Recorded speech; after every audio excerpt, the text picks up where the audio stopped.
Bowling. It's a sport that most people do for fun only once or twice a year, and everyone gets confused by the fact that someone scored over 100 points in a 10-frame game. Here's how 10-pin scoring works.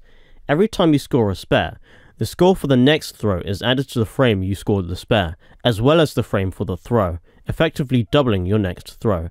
Every time you score a strike, the score for the next two throws are added to the frame you scored the strike, as well as the frame, or frames, for the throws, effectively doubling your next two throws. This scoring system explains four things. Firstly, it explains why on the displays above the lanes, your score does not immediately update when you get a strike or a spare. This is because the scoring software is waiting to receive the score for your next throw or two, before it calculates the score for the spare or strike frame and adds that to your current total score.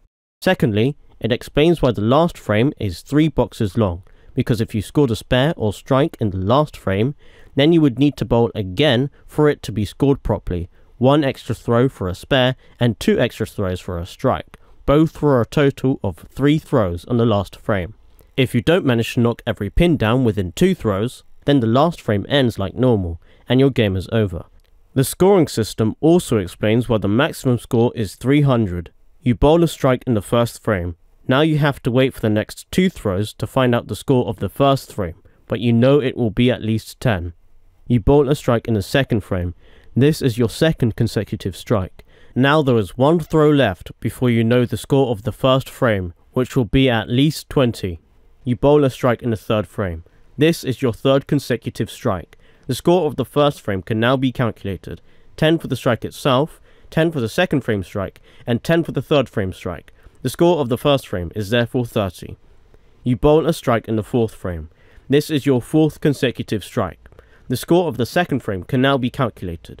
10 for the strike itself, 10 for the third frame strike, and 10 for the fourth frame strike. The score of the second frame is therefore 30, and your total score is now 60.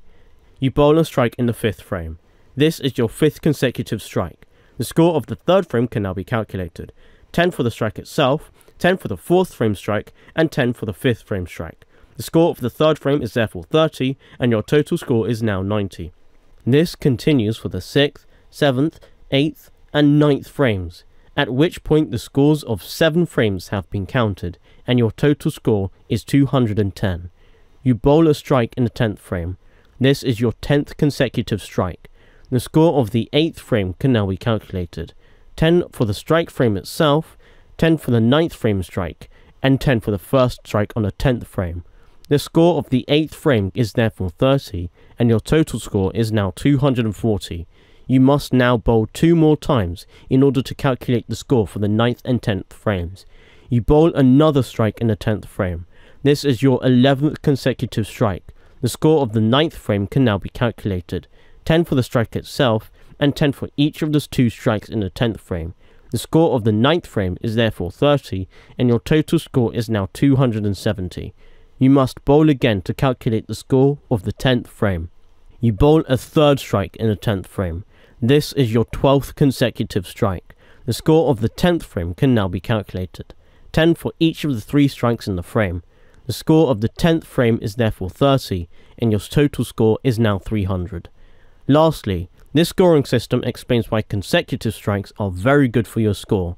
For example, let's look at this imaginary game. The bowler hit a spare and 3 strikes. However, they are spread apart from each other. Despite this, the bowler scored 108. This bowler knocked over the same number of pins as the previous bowler, except this bowler hit 3 consecutive strikes after the spare, and as the scoring system rewards high scores after spares and strikes, this bowler scored 136. Anyway, that's it for this video.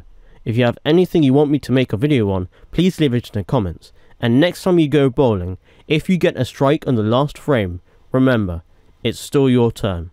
Hope this helps.